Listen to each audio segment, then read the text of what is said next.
Questions भी कर लिए थे, आई होप आपने प्रैक्टिस कर ली होगी।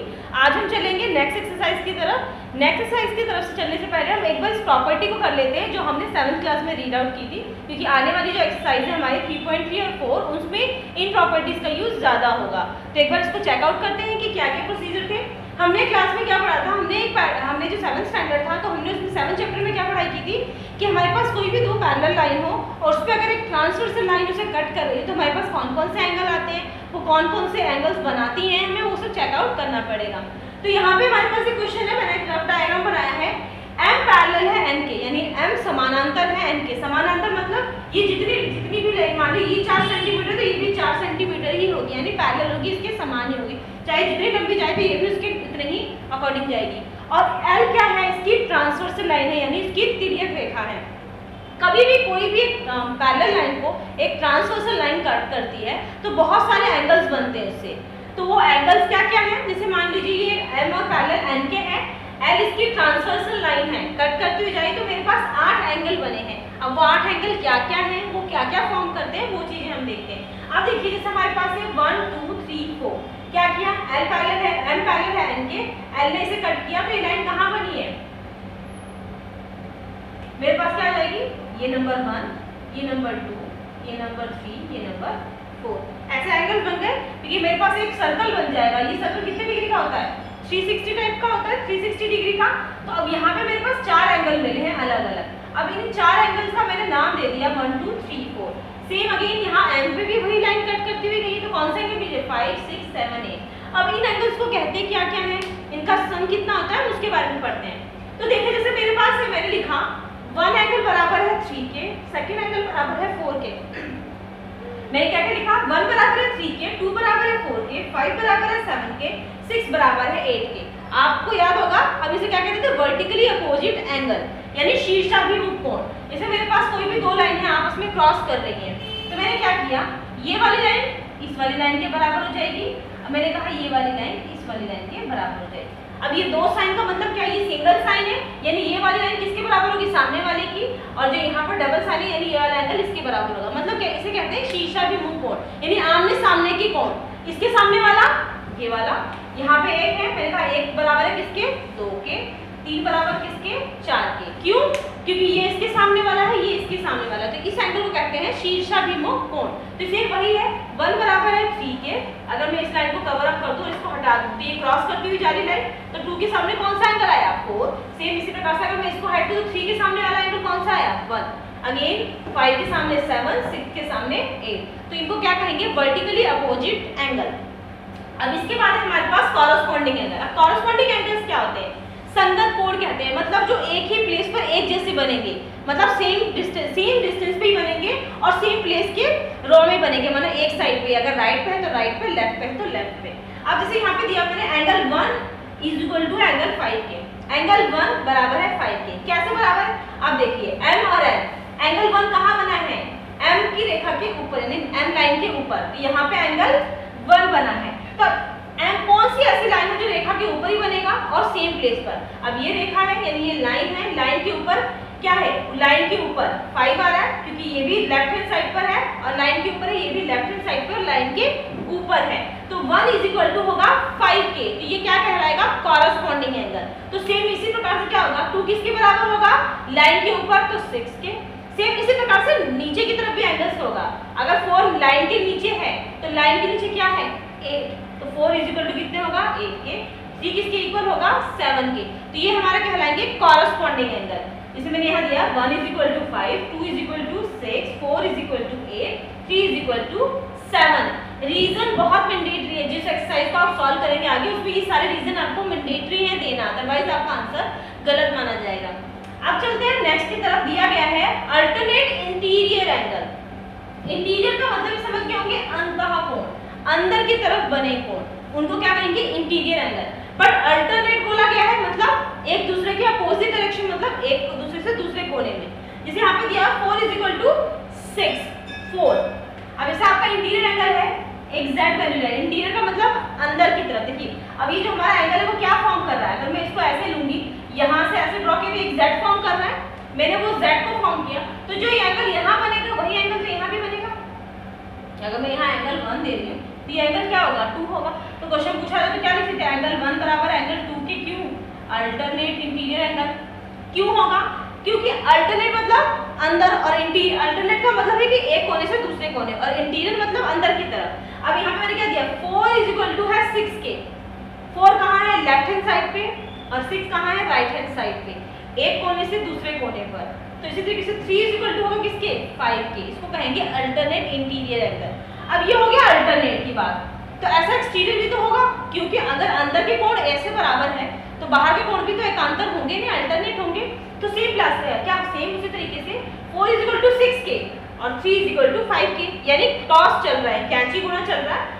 इधर से करी इधर, इधर से कैंची करी तो कर दोनों क्रॉस हो गई आपस में। तो इसी प्रकार से एक्सटीरियर क्या होगा अगर 4 बराबर है 6 के यानी इस कोने से इस कोने जा रहा है तो 1 बराबर किसके हो जाएगा 7 के और 2 बराबर किसके हो जाएगा 8 के। ये लाइन की ये दोनों लाइनों के अंदर था, मतलब पैरेलल लाइन के मिड में था, इसलिए इसे इंटीरियर कहा गया। अल्टरनेट इसलिए कहा गया क्योंकि एक कोने से दूसरे कोने जा रहे थे। अब ये पैरेलल लाइन के ऊपर बने हुए हैं इसलिए क्या होगा एंगल्स के बाहर की तरफ है। बाहर की तरफ होने से क्या होगा ये एक्सटीरियर हो गए और एक कोने से दूसरे कोने जा रहे हैं तो अल्टरनेट हो गए। तो अंदर वाले अल्टरनेट इंटीरियर एंगल, बाहर वाले अल्टरनेट एक्सटीरियर एंगल। तो ये दोनों एंगल्स बन गए आपके, क्लियर है। अब आते हैं जो हम लोग अभी यूज भी कर रहे थे किसकी, अभी तो हमने लीनियर पेयर यूज किया था। Linear pair I hope clear है क्योंकि हमने अभी बहुत से क्वेश्चंस में इसका प्रयोग किया है, यूज किया था हमने। तो लीनियर पेयर क्या होता है कोई भी एक लाइन हो उसके ऊपर अगर दो एंगल बनते हैं तो हमारे लीनियर पेयर कहलाते हैं। तो अब जैसे यहाँ पे क्या है अगर मैं इसको हाइड करूँ तो मेरे पास क्या आ गई एक पैरेलल लाइन चाहिए, एक एंगल एक लो ऊपर गई है, एक और दो क्या हो गए मेरे एंगल हो गए 1 और 2। अगर मैं क्या कहूंगी कि ये दो एंगल क्या है मेरे लीनियर पेयर हैं, चाहे वो एंगल ऊपर की तरफ बन रहा है लाइन के चाहे वो एंगल के नीचे की तरफ बन रहे हो, कहलाएंगे तो लीनियर पेयर ही ना। तो ये मेरे क्या हो गए लीनियर पेयर 1 2 का लीनियर पेयर 4 3 5 6 7 8। तो 1 + 2 180 डिग्री, 3 + 4 180 डिग्री, 5 + 6 7 + 8, ये सारे क्या होंगे 180 डिग्री के लीनियर पेयर होंगे। अब एक और चीज है, ये सब कब होगा जब ट्रांसवर्सल लाइन होगी और द सेम प्लेस पर, तब भी हमारा सम कितना आना चाहिए 180 आता है। तो वो कौन सी सिचुएशन है the sum of the interior angle on the same side on the transversal line. ये तब आएगा जब ट्रांसवर्सल लाइन जा रही है। तो ट्रांसवर्सल लाइन कब जाती है जब दो लाइनें पैरेलल होती हैं। तो m पैरेलल है n के और n हमारी ट्रांसवर्सल लाइन है। सॉरी वहां क्या दिया है एंगल 4 + 5, ये हमने क्या पढ़ा था हमारे पास क्या था अभी 4 + 5 का 4 + 5 इंटीरियर एंगल है, अंदर की तरफ बना है, क्या करा m और n के बीचों बीच है यानी अंदर की तरफ है, तो मेरा इंटीरियर एंगल है। अब क्या है ये दोनों सेम साइड पे हैं और सेम प्लेस पर भी है। क्या लाइन के नीचे था ये लाइन के ऊपर था, सेम साइड और सेम प्लेस पर है। 4 और 5 है, प्लेस भी क्या है इनका सेम है, क्यों क्योंकि लेफ्ट हैंड साइड पर ही और दोनों अंदर के अंदर ही बने हुए हैं। तो ऐसे एंगल का सम कितना होता है 180 होता है। रीजन क्या होता है तिर्यक रेखा के एक ही ओर बने अंतः कोणों का योग 180 डिग्री होता है। तिर्यक रेखा यानी ट्रांसवर्सल लाइन के एक ही ओर बने ना, दोनों 4 और 5 एक ही साइड पे बने हुए। अंतः कोण यानी अंदर के कोण, अंदर की तरफ ही है, लाइन से ऊपर नहीं जा रहा, अंदर है ना इस पूरे ब्रैकेट के। अंतः कोणों का योग कितना होता है 180 डिग्री होता है। तो इसका भी यूज आपके आने वाले क्वेश्चंस में होगा। तो ये था आपका सारा जो 7th क्लास का रिव्यू था आपका, क्योंकि इससे आगे जाके आपके क्वेश्चन बनने वाले थे। अब चलते हैं चैप्टर की तरफ। तो मैं चैप्टर स्टार्ट करते हैं। चैप्टर स्टार्ट करने से पहले जो हमें चैप्टर्स में कुछ प्रॉपर्टीज दी गई हैं जिसके बिहाफ पे हमें सारे क्वेश्चन सॉल्व आउट करने हैं। तो एक बार प्रॉपर्टीज को रिवाइज कर लेते हैं, देन एक्सरसाइज स्टार्ट करते हैं। आपकी एक्सरसाइज में आपको दिया गया टाइप्स ऑफ काइंड्स ऑफ मतलब क्वाड्रिलेटरल। अभी हमने क्वाड्रिलेटरल्स के बारे में पढ़ा था।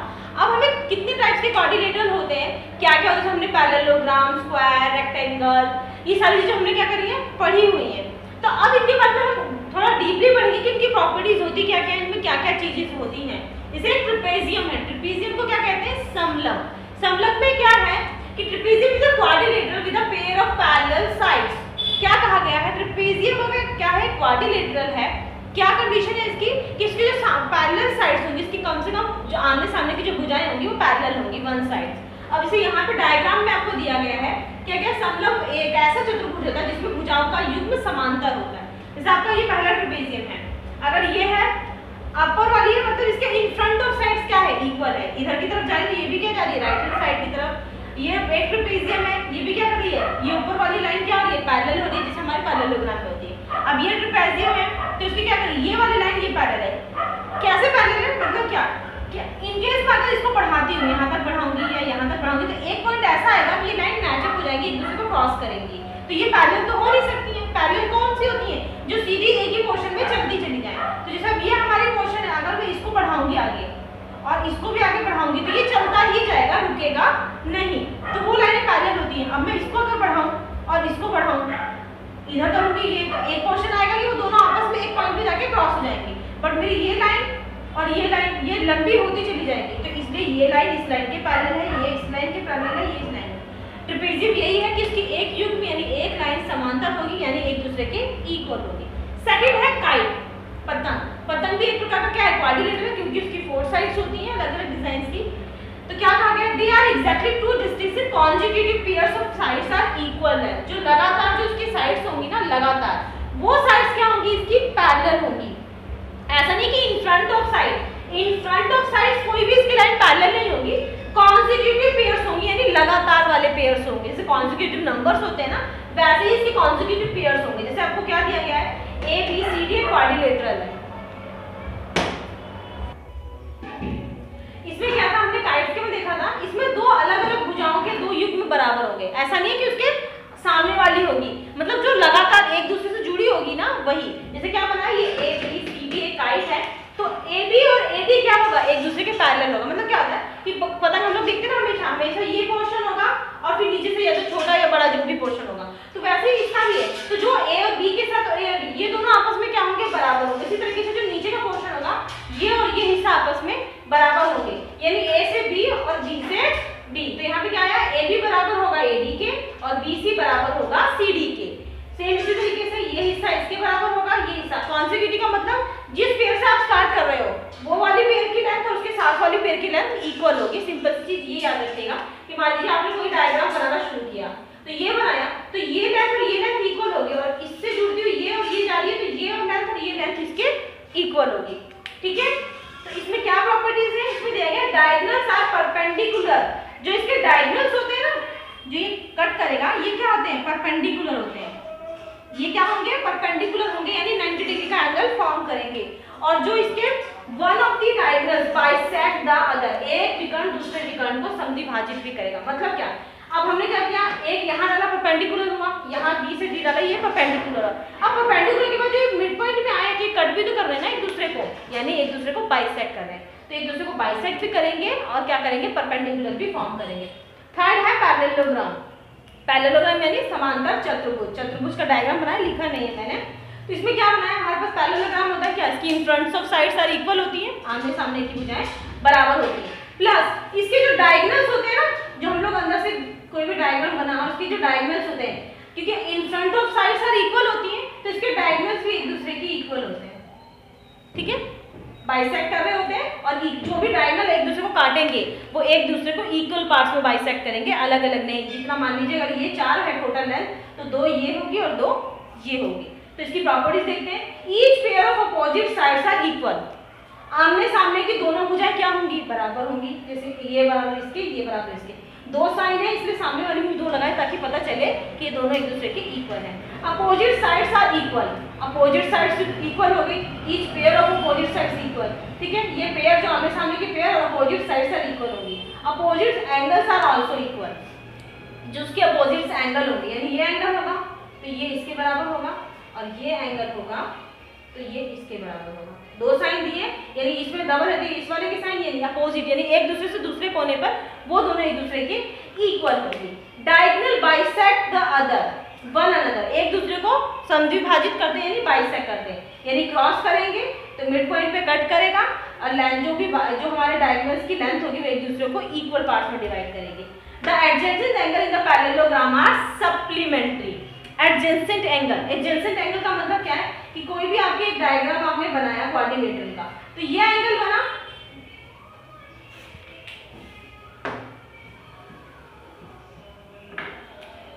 जैसे आपका एक डायग्राम बना है, ये क्वाड्रिलेटरल है, अब इसकी आपने ये वाले हिस्से तो बाइसेक्ट कर दिए। अब एडजेसेंट एंगल का मतलब है कि कोई भी एक लगातार वैल्यू, मान लीजिए ये वाली हमारी जो एंगल जा रहा है, इसके बीच में जो एंगल फॉर्म हो रहा है वो हमारा एडजेसेंट एंगल कहलाएगा। यानी जो भी एंगल इस जगह निकलेगा बाइसेक्ट होके, ये वाला हमारा एंगल क्या कहलाता है? एडजेसेंट एंगल कहलाता है। तो यानी ये लाइन और ये लाइन, ये दो एंगल्स, जो दो लाइनों से मिलकर जो एंगल बनेगा वो क्या कहलाएगा, हमारा एडजेसेंट एंगल कहलाएगा। जरूरी नहीं है कि ये वाला एंगल हो, अगर हम कोई भी ये डायग्राम बना रहे हैं, मैंने माना ये एंगल और ये एंगल एक ही लाइन पे बने हैं, और एडजेसेंट एंगल की मतलब एक ही रो पर दो एंगल बने हुए हैं अपोजिट साइड्स पे, एक दूसरे के इन फ्रंट ऑफ साइड, तो क्या होगा, इनका सम कितना होगा, 180 डिग्री होगा। ये प्रॉपर्टी बहुत यूज होगी आने वाली एक्सरसाइज में, तो इसको क्लियर रखिएगा। सप्लीमेंट्री का मतलब है उनका सम 180 डिग्री होगा। तो क्लियर है कि जो भी एंगल बनेगा, यानी ये और ये, अगर एक एंगल यहाँ है और एक एंगल यहाँ है, अगर हमारा ये डायग्राम है, सप्लीमेंट्री नहीं एक ही लाइन, अगर ये एंगल एक यहाँ पे एक एंगल, तो इन दोनों का सम कितना होगा, 180 होगा। अगर वो एंगल यहाँ तो इन दोनों का भी सम 180 होगा। कोई भी लगातार लाइन ले लीजिए, उनका सम कितना होगा, 180 होगा। उसको क्या कहेंगे, एडजेसेंट एंगल। ठीक है, समांतर चतुर्भुज के आसन कोण संपूरक होते हैं। क्या होता है, अब आएंगे रोम्बस। रोम्बस क्या होता है, ये भी पैरेललोग्राम की तरह ही होता है, बट पैरेललोग्राम में in front of sides are equal होती है, बट रोम्बस की चारों साइड्स आर इक्वल होती हैं। अब इसके जो डायगोनल्स है बाइसेक्ट करते हैं तो परपेंडिकुलर फॉर्म नहीं करते, बट जो रोम्बस के साइड्स होते हैं ना वो इक्वल होते हैं, तो इसका क्या होगा, वो 90 डिग्री का परपेंडिकुलर फॉर्म करती हैं। तो इसके जितने भी डायगोनल्स होंगे बाइसेक्ट करके एक 90 डिग्री का एंगल परफॉर्म करती हैं। तो क्या इसके पेयर ऑफ पैरेलल साइड्स, सारे पेयर्स क्या होंगे, पैरेलल होंगे, आमने सामने की भुजाएं सारी बराबर होती हैं। ऑल साइड्स आर इक्वल, सभी भुजाएं बराबर होंगी। Diagonals are perpendicular bisect of one another, एक दूसरे को लंब समद्विभाजित करेंगे, जैसा मैंने आपको इसमें ब्रीफ किया था वैसे। नेक्स्ट है 5 नंबर रेक्टेंगल। ये तो हम स्टार्टिंग से ही पढ़ते आ रहे हैं। आयत, आयत की क्या होती है, आमने सामने की भुजाएं बराबर होती है, उसका हर एक एंगल कितने डिग्री का होता है, 90 डिग्री का होता है। आमने सामने की भुजाएं बराबर हो जाएंगी, हर एक एंगल 90 डिग्री का होगा, क्योंकि एक रेक्टेंगल की सारी साइड्स कितनी होती हैं, 90-90 डिग्री की होती है। और जो भी काटेगा, जैसा मैंने आपको अभी पैरेललोग्राम में बताया था कि जितने भी डायगोनल्स काटेंगे वो दोनों आपस में बराबर होंगे, तो सेम इसमें भी वही सिचुएशन आएगी। डायगोनल्स बाइसेक्ट करेंगे तो ये वाला डायगोनल इसके बराबर, इस वाला इसके, दोनों को एक दूसरे के इक्वल पार्ट्स में डिवाइड करेंगे। इसकी प्रॉपर्टीज क्या है, opposite sides are parallel, equal होती हैं, each angle is a right angle, हर एक कोण समकोण होता है, जैसा मैंने आपको सबको राइट एंगल का साइन बना रखा है। Diagonals are equal and bisect each other, विकर्ण एक दूसरे के बराबर होते हैं और एक दूसरे को काटते हैं। लास्ट है स्क्वायर। स्क्वायर में आपको सबको पता है कि 90 डिग्री का एंगल होता है, उसका हर एक चारों साइड्स इक्वल होती हैं, उसकी इक्वल साइड्स बराबर हो जाए, ऑल एंगल्स 90 डिग्री, डायगोनल्स विकर्ण समान होते हैं, एक दूसरे को लंबवत काटते हैं। अब 90 डिग्री का ईच एंगल है तो क्या होंगे, 90 डिग्री का एंगल को फॉर्म करेंगे, diagonals are equal perpendicular bisector, क्या करते हैं, एक दूसरे को लंबवत काटते हैं, यानी जो काटते भी हैं तो ये भी 90 डिग्री का एंगल फॉर्म करते हैं, तो यहाँ पे भी ये 90 डिग्री का एंगल फॉर्म करेंगे। ये सारी प्रॉपर्टीज थी जो आपके आने वाले एक्सरसाइज में यूज्ड होंगी। तो ये आपका सारे प्रॉपर्टीज क्लियर है। एक्सरसाइज स्टार्ट करते हैं एक्सरसाइज का क्वेश्चन नंबर फर्स्ट है, गिवन अ पैरेललोग्राम। एक पैरेललोग्राम आपको दिया गया है, एबीसीडी आपको एक पैरेललोग्राम दिया गया है। Complete each statement along with the definition of property used. पूरी स्टेटमेंट के साथ इसको रूल को, मतलब जो क्वेश्चन गिवन है इसको सॉल्व करके उसके साथ प्रॉपर्टी बतानी है, आपने किस प्रॉपर्टी के बिहाफ पे इसको सॉल्व किया। इसे दिया गया है एडी। अब यहाँ पे एडी आपको गिवन है। अब हमें क्या पता है कि पैरेललोग्राम की इन फ्रंट ऑफ साइड्स यानी अपोजिट साइड्स क्या होती है, इक्वल होती है। अगर एडी, तो ये एडी किसके बराबर होगा, हमें पता चल गया, क्योंकि हमें इन फ्रंट ऑफ साइड्स इक्वल होती है, तो एडी बराबर किसके हो जाएगा, बीसी। तो क्या हो जाएगा यहाँ पर, अपोजिट साइड्स आर इक्वल, यानी आमने सामने की भुजाएं बराबर होती हैं। तो आप क्या लिखेंगे, आमने सामने की भुजाएं बराबर होती है। मैं यहाँ एक ही लैंग्वेज में लिख रही हूँ क्योंकि मैं आपको वर्बली बोल रही हूँ। तो अपोजिट साइड्स आर इक्वल, आमने सामने की भुजाएं बराबर होती हैं। सेकंड है angle DCB. Angle DCB, angle बना यहाँ पे एंगल डीसीबी, इसने पूरा नाम लिया है तीनों एंगल्स का।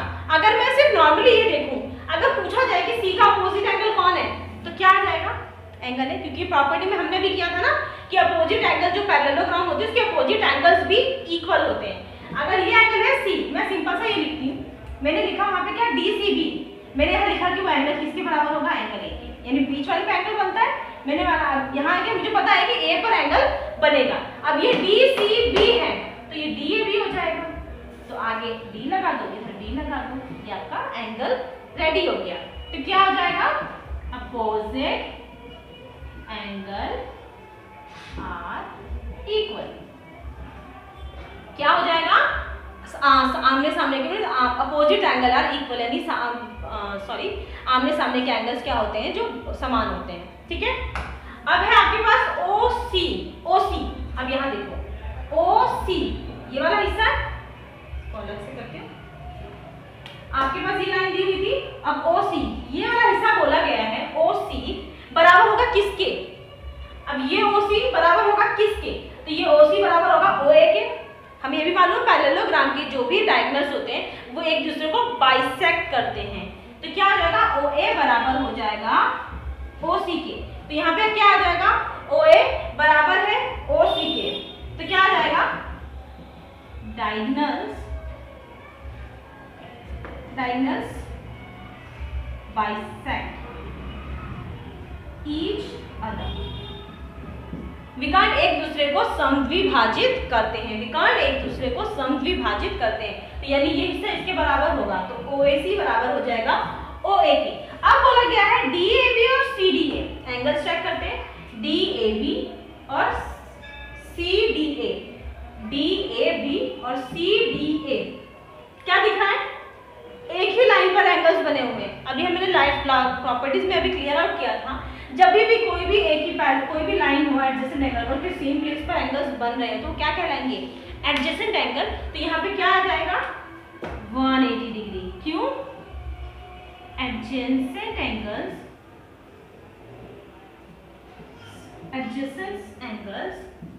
सम आर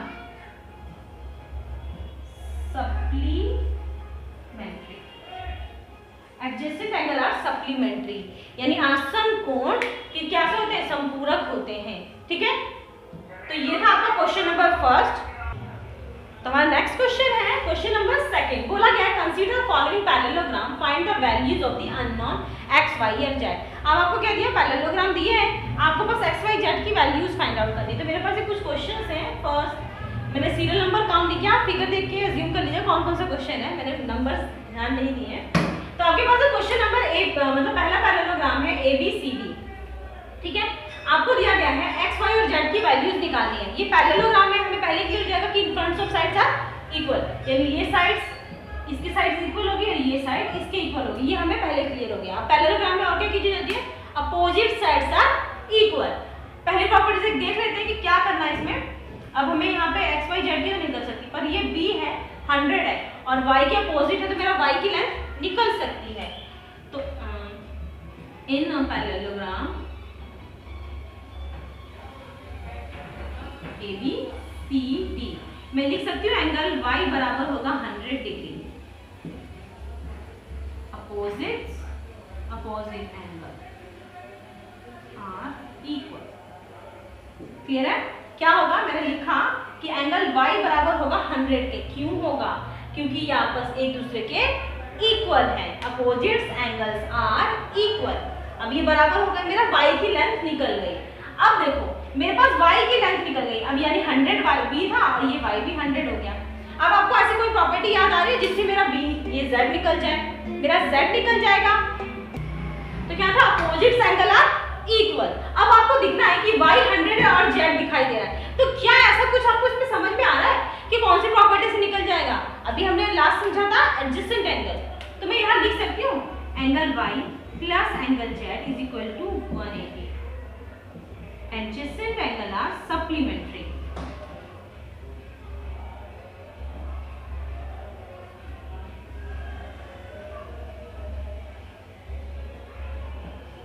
अब क्या हो गया, adjacent angle are supplementary। supplementary मतलब आसन कोण संपूरक कोण होते हैं।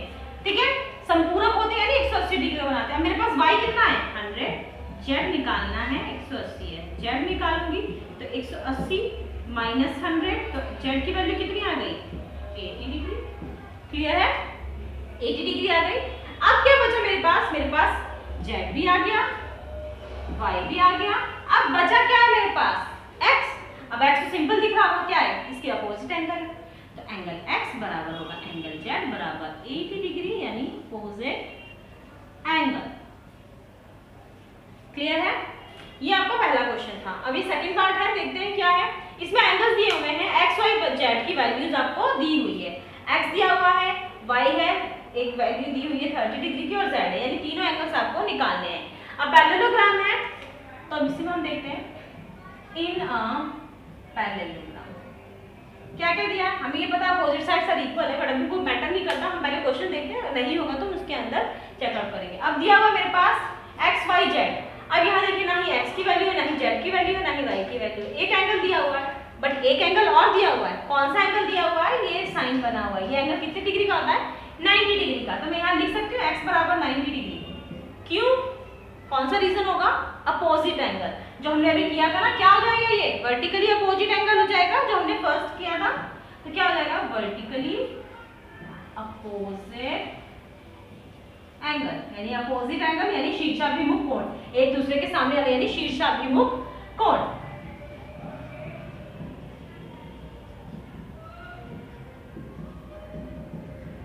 ठीक, अब मेरे पास ये हो गया शीर्षाभिमुख कोण।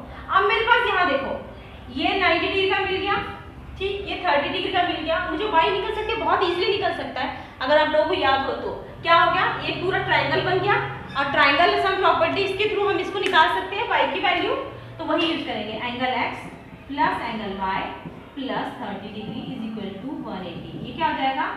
एंगल सम प्रॉपर्टी, यानी त्रिभुज के तीनों कोणों का योग 180 डिग्री होता है, तो वही यूज करेंगे। एंगल x हमारा कितना है? 90 डिग्री। एंगल y मालूम नहीं, ये 30 डिग्री, 180 डिग्री। तो एंगल y निकालेंगे, 9 3 कितने हो गए? 120 डिग्री, 180 डिग्री। y निकालने के लिए 180 माइनस 120 कितना आ गया? एंगल y बराबर है 60 डिग्री। तो अब मेरे पास क्या निकल गया? x निकल गया, y निकल गया। अब बचा क्या? z, angle z। अब एंगल देखिए z क्या है। अब z कैसे निकलेगा? अगर आपको याद हो कि अब ये क्या है, ये मेरी पैरेलल लाइन है और ये इसकी ट्रांसवर्सल लाइन है। ये यहाँ पर y है और यहाँ पर z है, तो क्या हो जाएगा? अल्टरनेट एंगल हो जाएगा, जैसा हमने डायग्राम में देखा था। तो मैं लिख सकती हूँ z बराबर होगा y के। कौन सा एंगल हो जाएगा? Alternate angle. तो कितना हो जाएगा ये? y कितनी वैल्यू आई थी आपकी? 60। तो y की वैल्यू आ जाएगी 60। तो ये क्या हो जाएगा? z बराबर है y के, यानी आपका z कितना आ गया? 60 डिग्री। तो आपके तीनों एंगल निकल गए, y की वैल्यू 60, z की वैल्यू 60 और x की वैल्यू 90 डिग्री। नेक्स्ट पार्ट है, ये क्वेश्चन नंबर था हमारा क्या, आपको एक डायग्राम दिया हुआ है पैरेललोग्राम, x y z की वैल्यूज फाइंड आउट करनी है आपको। अब इस डायग्राम में हमें क्या दिख रहा है? हमें क्या निकालना है? x y z। अब यहाँ 40 है, z एक साथ डायगोनल कटा हुआ है, तो ये तो होगा नहीं। मैं यहाँ लिख सकती हूँ y बराबर होगा 112 डिग्री। क्यों होगा? क्योंकि पैरेललोग्राम के अपोजिट एंगल क्या होते हैं? इक्वल होते हैं। तो अपोजिट एंगल आर इक्वल। ठीक, अब क्या हो गया? y की वैल्यू निकल गई, तो मेरा y कितना हो गया? 112 डिग्री। अब देखिए मेरे को क्या निकालना है? x की वैल्यू निकालनी है। x की वैल्यू निकालने के लिए अगर मेरे पास कोई दो चीजें दी होती तो मैं तीसरी चीज ऑटोमेटिक निकाल सकती हूँ। तो क्या होगा? अब ये क्या बन गया? अगर मैं इसको कंसीडर करूं तो अगर मैं इसको हाइट करूं तो एक पूरा ट्रायंगल बन गया। ट्रायंगल का सम क्या होता है? 180। तो एंगल सम प्रॉपर्टी का यूज करेंगे, angle x angle y plus 40 degree is equal to 180 angle sum property, यानी त्रिभुज के तीनों कोणों का योग कितना होता है? 180 डिग्री होता है। x कितना है? मालूम नहीं, निकालना है। y कितना है हमारे पास? 112। 40 degree is equal to 180 degree. इनको सम कर देते हैं, 2 5 और 1 कितना आ गया? 152। अब यहाँ क्या था? 180 डिग्री। तो एंगल x निकालने के लिए 180 माइनस 152 डिग्री। 180 माइनस 152 कितना आ गया? 28। तो एंगल x की वैल्यू कितनी आ गई? 28 डिग्री। यानी अब हमारा जो एंगल x था वो कितने डिग्री आ गया? 28 डिग्री आ गया। अब हमारे पास x भी निकल गया, y भी निकल गया। अब बचा क्या है? z। अब यहाँ देखिए z निकालना है। अब z को हम कंसीडर करेंगे। मैं एक डायग्राम को क्या करूँ, थोड़ा सा ब्रीफ कर रही हूँ। अगर ये है तो मैं इसको ऐसे, अब ये मेरा क्या बन गया? एक z फॉर्म हो गया। z फॉर्म में मैंने क्या बताया था? ये एंगल होगा इस एंगल के। तो मैं यहाँ लिख सकती हूँ एंगल x बराबर होगा एंगल z के 28 डिग्री।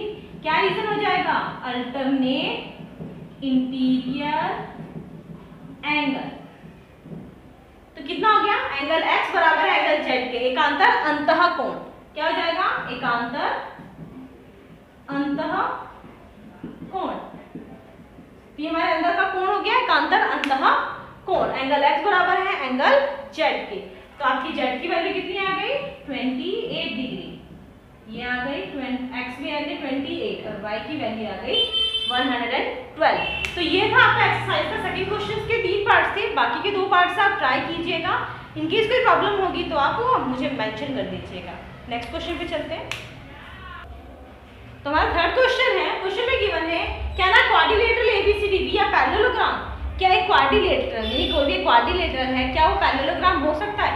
अब पैरेललोग्राम होने के लिए हमें उनकी प्रॉपर्टीज मालूम है, उन्हीं के बिहाफ पे इनको सॉल्व करते हैं। एबीसीडी है पैरेललोग्राम, तो ये एबीसीडी बना लेते हैं, ए बी सी डी। अब क्वेश्चन में क्या बोला गया है, D plus B, D plus B, तो यहाँ नाम चेंज कर देते हैं, डी प्लस बी,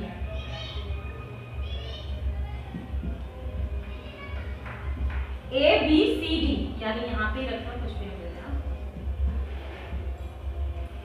ए सी बी और डी। उन्होंने डी प्लस बी बोला ही नहीं, एक साइड कोई भी एंगल रखना है, तो यहाँ पर क्या angle D plus angle B, angle D और प्लस एंगल बी। क्या ये एंगल्स क्या बन सकते हैं, 180 डिग्री बन सकते हैं? अब पूछा गया कोई भी एंगल डी और बी, पूछा जाएगा कि मतलब वो बन सकते हैं क्या, एक पैरेललोग्राम। तो नॉर्मली नाम ही रखते हैं, छोड़िए इसको, ए बी सी और डी। अब पूछा गया क्या एक क्वाड्रिलेटरल एक 180 डिग्री का एंगल बी और प्लस डी 180 डिग्री बन सकते हैं, यानी एक पैरेललोग्राम फॉर्म कर सकते हैं। अब हमें ये मालूम है कि पैरेललोग्राम की अपोजिट साइड्स कैसी होती हैं, इक्वल होती हैं। अगर वो 180 की बात करनी चाह रहा है तो यानी उसके अपोजिट एंगल कैसे होने चाहिए, अपोजिट एंगल यानी जो ये इसका अपोजिट एंगल होता है वो कितना होना चाहिए, इक्वल होना चाहिए। अगर ये 180 है तो ये भी 90 होना चाहिए और ये भी 90 होना चाहिए, क्योंकि एक पैरेललोग्राम बनने के लिए उसकी अपोजिट साइड्स कैसी होनी चाहिए, इक्वल होनी चाहिए। अगर वो इक्वल नहीं होता तो इसका मतलब कि वो पैरेललोग्राम सही फॉर्म नहीं करेगा। तो बी और एंगल डी कितना होना चाहिए, 90। और ऐसा नहीं है कि यहाँ पे एक कम कर दो और यहाँ पे एक ज्यादा बढ़ा दो तो ये बन जाएंगे, नहीं। पैरेललोग्राम की कंडीशंस क्या है कि दोनों एंगल्स क्या होने चाहिए, इक्वल होने चाहिए। अगर ये एंगल डी और प्लस बी 180 डिग्री कब होंगे, जब एंगल बी और डी दोनों ही इक्वल होंगे। तो क्या होगा, ये कब होंगे, when opposite angle are equal. क्या होंगे, जब अपोजिट एंगल क्या होंगे, इक्वल होंगे। तो ये इसकी कंडीशन थी। नेक्स्ट पे चलते हैं। बोला क्या है, ए बी पैरेलल है डीसी के। एक पैरेललोग्राम अगेन फॉर्म करते हैं, ए बी सी डी। बोला क्या है, ए बी पैरेलल है सी डी के, ये पैरेलल है इसके, और ए डी 4 सेंटीमीटर है, ए डी 4 सेंटीमीटर है, बी सी 4.4 है। अब ये देखिए तो आपको वैसे ही क्लियर आउट हो रहा होगा कि ये पैरेललोग्राम नहीं है। क्यों? क्योंकि हमें ये पता है कि उसकी अपोजिट एंगल और opposite sides are equal. Opposite angle क्या है, इसमें गिवन है अपोजिट एक साइड तो इक्वल है but other opposite sides equal नहीं है, क्योंकि ये 4 है और ये 4.4 है। तो क्या होगा, नॉट पॉसिबल, ये पैरेललोग्राम नहीं बन सकता। क्यों नहीं बन सकता, opposite side are not equal, ये इक्वल नहीं है। थर्ड वन है एंगल ए 70 डिग्री है और एंगल से 65 डिग्री। बोला क्या, एंगल ए 70 डिग्री और ए 65 डिग्री। ये भी पॉसिबल नहीं है, क्योंकि अभी मैंने क्लियर आउट किया था कि कोई भी एक पैरेललोग्राम है उसकी अपोजिट साइड्स इक्वल होती है। यहाँ पे ए 70 और ये 65 है, तो नॉट पॉसिबल। क्यों नहीं पॉसिबल है, opposite angle are not equal. तो ये था आपका एक्सरसाइज नंबर 3.3 का क्वेश्चन नंबर 3। तो ये आपका कंप्लीट हो गया है। अब हम मिलेंगे नेक्स्ट क्लास में नेक्स्ट क्वेश्चन के साथ।